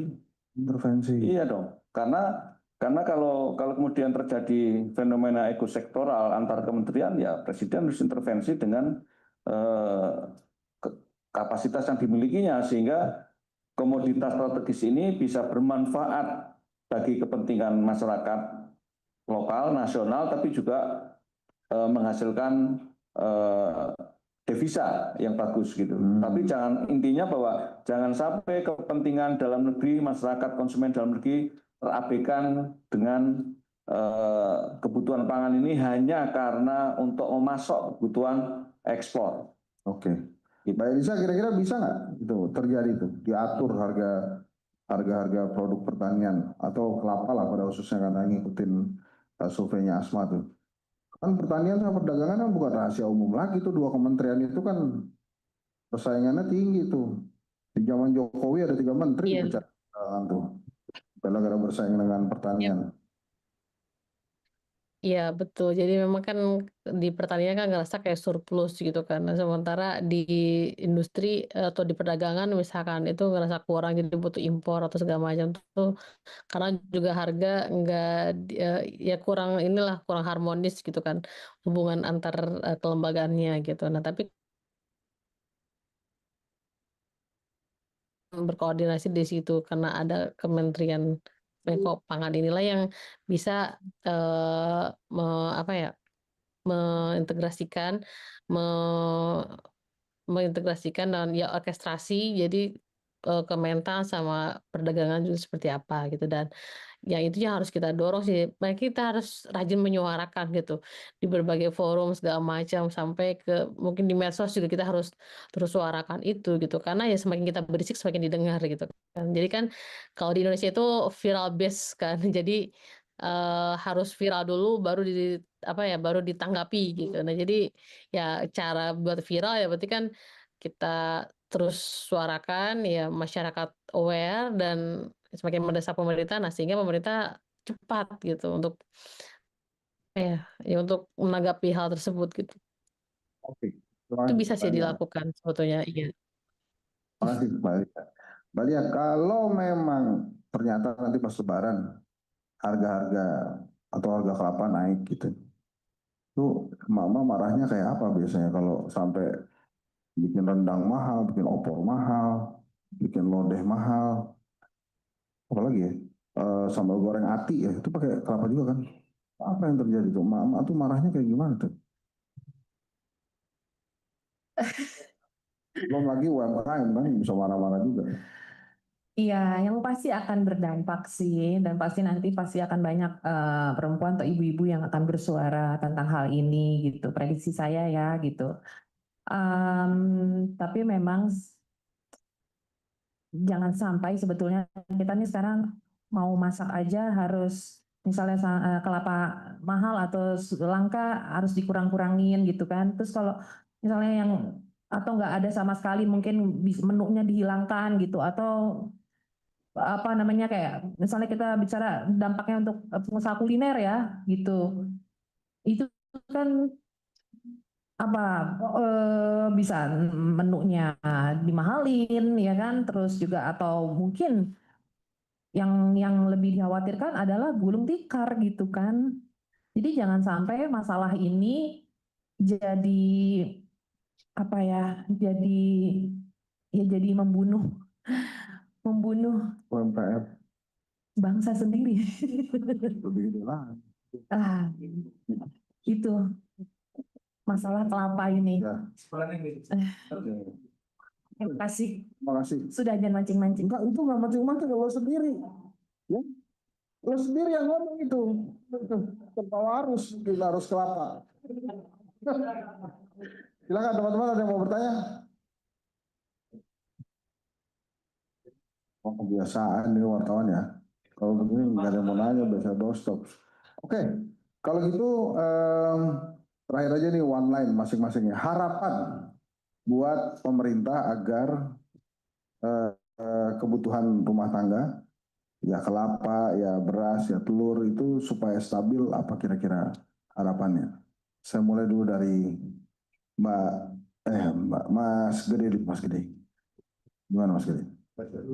Baca dulu, nyontek dulu. Nah, ini Ya, jadi, oh ya, lupa kan, saya baca lagi deh. Harapan yang pertama itu, jadi masalah kita itu adalah masalah budidaya dulu pertama. Masalah budidaya kelapa itu problem karena rendahnya produktivitas, karena pola budidayanya masih dominan tradisional, sehingga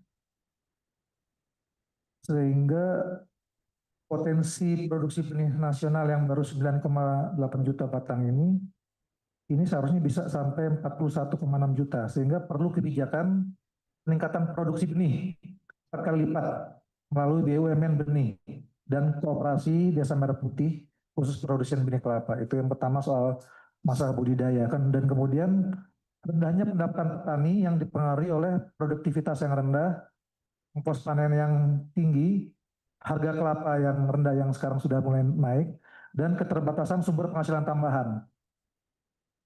Jadi harapan yang terbesar di sini adalah bagaimana harga kelapa yang sudah mulai naik ini juga harus dirasakan oleh petani. Dan Koperasi Desa Merah Putih bisa masuk ke sana untuk memotong rantai tengkulak yang lain-lain tadi itulah gitu. Dan kemudian yang terakhir adalah masalah lahan kelapa atau hilirisasinya ini. Jadi benar sekali, ini perlu sekali terjadi koordinasi antara seluruh kementerian, terutama mungkin ya di sini bisa saya sebut Danantara atau PKPM, ATR BPN, Bappenas, Kementan, Kemenhub, Kemenpu, Kemendak, dan Kemenperin perlu duduk bersama nih untuk koordinasi menentukan lokasi investasi pembangunan hilir kelapa ini, serta infrastruktur penunjangnya gimana bangunnya, dan sedemikian rupa sehingga bisa menurunkan biaya logistik dari kelapa bulat dan memastikan ketersediaan bahan baku untuk industri kelapa nasional gitu. Itu sih paling bang harapannya, dan segera berkoordinasi lah, kan pemerintah udah tahu nih masalahnya. Segera berkoordinasi, lakukan yang tadi itu, biaya ekspor, kuota atau segala macam, pokoknya hambat ekspor, tetapkan harga, bangun industri hilir. Sebenarnya itu aja. Oke, terima kasih bang. terima kasih. Mbak Lia, apa harapannya? Ya, harapan saya pemerintah bisa menyelesaikan masalah ini dengan cepat dan juga sebaik-baiknya. Itu harapan saya. Dan saya juga ingin memberikan satu pesan bahwa ya kesadaran juga ya untuk kita semua, kita bersama, bahwa makan masakan Indonesia itu kan merupakan warisan budaya ya. Betul. Itu yang kita harus pertahankan gitu. Dan kelapa itu kan juga berperan di situ. Jadi jangan lupakan itu warisan budaya. Terima kasih. Luar biasa. Warisan budaya dalam. Mbak Elisa, silakan harapannya Mbak Elisa. Harapannya sih pertama, pemerintah harus bekerja keras karena selama ini kan sektor pertanian ini selalu dipunggungi ya. Kita negara agraris tapi kebijakannya nggak pro pertanian. Buktinya pertumbuhan ekonomi atau kontribusi pertanian kita masih nggak optimal gitu kan. Pertumbuhannya selalu di bawah pertumbuhan ekonomi gitu. Jadi, nah ini ibaratnya kayak mau membenahi sektor pertanian itu ya harus reformasi total sih dari hulu sampai ke hilir. Di hulunya tadi diperbaiki produktivitas, penjaga lahan, terus juga yang adaptasi terhadap mitigasi iklim ya, karena cuaca juga berpengaruh terhadap produksi. Nah, sehingga ini membutuhkan yang namanya riset, R&D lah. Jadi memang ini harus didukung sama inovasi. Karena kalau misalkan ya kita akan terus stagnan dan bahkan terus menurun gitu, sementara demand terus meningkat.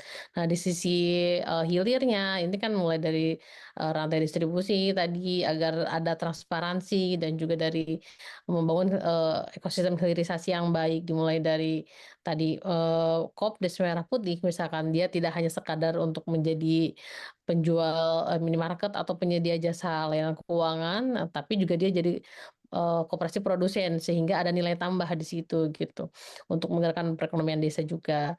Nah, jadi memang ini harus semua pihak terlibat, tidak bisa hanya pemerintah tapi juga akademisi, pebisnis, dan juga ya kita semua sebagai masyarakat yang harus terus menyuarakan itu kepada pemerintah, karena pemerintah ini kan banyak sekali ya pekerjaannya segala macam. Nah, kita jangan sampai lelah untuk mengingatkan bahwa ini harus segera ditangani segala macam gitu. Itu sih mungkin harapannya. Kita semua bekerja sama untuk sama-sama membuat pertanian Indonesia ke depan ini semakin membaik, petaninya sejahtera dan konsumennya juga terjangkau gitu. Harga-harganya nggak yang, karena percuma produksi meningkat tapi kalau misalkan harga nggak terkendali, konsumennya tetap rugi kan gitu. Jadi memang harus berkeadilan untuk semuanya kebijakannya. Mungkin itu. Oke. Terima kasih. Tulus harapannya, tapi sekaligus ini ada yang bertanya nih. Menurut Mas Tulus, apakah kelapa mesti langka dulu, baru kemudian pemerintah memperhatikan? Terus kemudian yang kedua, apakah kelapa mesti, apakah harga kelapa mesti menguntungkan pengusaha dulu, baru kemudian pemerintah memperhatikan? Ini dua-duanya sama lah. Yang satu nih mesti langka dulu, apa yang satu lagi mesti untung gede dulu, apa baru kemudian diperhatiin. Tapi kesannya nih pemerintah nih merhatiin yang untung gede aja ya, atau yang memang jarang-jarang gitu kali. Itu gimana tuh kira-kira Mas Tulus? Sekalian terakhir langsung harapan nih. Ya, closing statement ya. Jangan closing statement kesannya lo bakal gimana gitu kan. Enggak, talk show atau mana ada closing Nah, statement. itu gua nggak setuju tuh sama closing statement. Itu kata-kata closing statement tuh mengerikan, tau gak sih? Mereka enggak. Janganlah. Ya, saya kira sekarang ini kan bahwa ketika harganya melambung, itu sudah bisa dimaknai itu adalah kelangkaan, fenomena kelangkaan. Ya, karena apa? Ketika harga melambung, itu kan artinya suplainya berkurang secara umum. Walaupun mungkin ada pihak-pihak tertentu yang kemudian menimbun misalnya, ya, ada middleman yang melakukan penimbunan. Jadi pada dasarnya ketika harganya sudah tinggi, saya baca di data itu sampai kenaikan sudah 50% lebih, artinya suplai di lapangan sudah berkurang, artinya sudah menjurus kepada kelangkaan. Nah, kalau pemerintah atau negara ini memang hadir, harusnya itu sudah dimitigasi, baik dari hulu sampai hilir agar tidak semakin eskalatif kenaikannya. Ya, oleh karena itu saya kira yang terpenting adalah ini soal keberpihakan. Pemerintah berpihak enggak dengan masyarakatnya sendiri. Karena kita adalah penghasil utama kelapa di dunia, tapi kita kekurangan dengan harga yang mahal itu. Itu ibarat ayam mati di lumbung padi, ya kan? Ini ironis, ya. Karena harusnya kecuali kalau itu barang impor mahal, oke ya. Yang terjadi kan kita produksi bahkan menjadi penghasil kelapa terbesar di dunia, tapi harganya mahal. Ini tentu tragis ya pada konteks ekonomi maupun keberpihakan. Oleh karena itu sebenarnya kalau Presiden selalu mengatakan kedaulatan pangan, ya ini sebenarnya harus jadi momen. Bagaimana mau kedaulatan pangan kalau ngurusi kelapa aja nggak beres, ya kan? Karena di dalam kedaulatan pangan, sebelum menuju kedaulatan pangan, itu adalah keamanan pasokan harus diberesi, security supply-nya, keamanan harga harus diberesi, baru pada kedaulatan yang sesungguhnya. Ya, jadi itu yang seharusnya menjadi perhatian pemerintah, bahwa komoditas pangan, salah satunya kelapa, adalah hak dasar masyarakat sebagai warga negara. Ya, ini hak asasi yang harus dijamin oleh negara, gitu. Baik, Gitu. terima kasih. Ini teman-teman, saya ingatkan ya, ada pertanyaan nggak untuk Mbak Elisa? Karena dia nggak mungkin di doorstop nih. Dia nge-zoom soalnya. Ada pertanyaan untuk Mbak Elisa?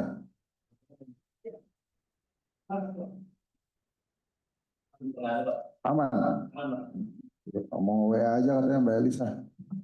WA langsung. Iya, silakan ditunggu. Baik, terima kasih teman-teman. Demikian diskusi kita hari ini. Jadi artinya memang kelapa ini juga sebagai cerminan kebutuhan masyarakat lain. Kenapa di Indonesia yang memang gemah di pasar jinawi, tapi kemudian harga-harga masih tinggi untuk harga komoditas-komoditas yang ada kaitannya dengan kebutuhan masyarakat. Pak Prabowo sering mengatakan, saya tidak punya tongkat Nabi Musa. Jadi maksudnya dia mau ngajak kita bareng-bareng gitu ngebangun negeri. Memang bukan Nabi ya Pak. Ya, tapi gitulah kira-kira.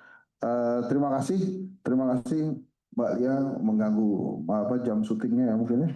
Mas Tulus juga Mas Gede, Mbak Asma, terima kasih banyak. Teman-teman wartawan, terima kasih banyak baik yang ada di kantor Kedai Kopi maupun yang menyaksikan di YouTube Kedai Kopi. Mbak Elisa, terima kasih banyak. Semoga sehat selalu, lancar-lancar. Amin. Saya Henry Satrio beserta teman-teman Kedai Kopi ini mau saya perkenalkan satu-satu, enggak ya? Ya nanti ada kebanyakan. Baik, terima kasih.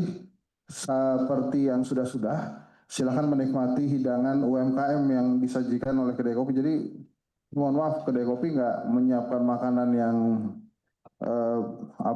dari catering mewah gitu ya, tapi kita mengundang WO karena cateringnya sudah di booking. Ini kita ada salah satu staff yang mau nikah Pak, jadi WO-nya sudah di booking sama dia, jadi kita pakai UMKM. Oh, dia hampir aja Pak, pakai itu Pak, cuma ternyata uangnya agak kurang, jadi selamat ya pakai WO yang lain.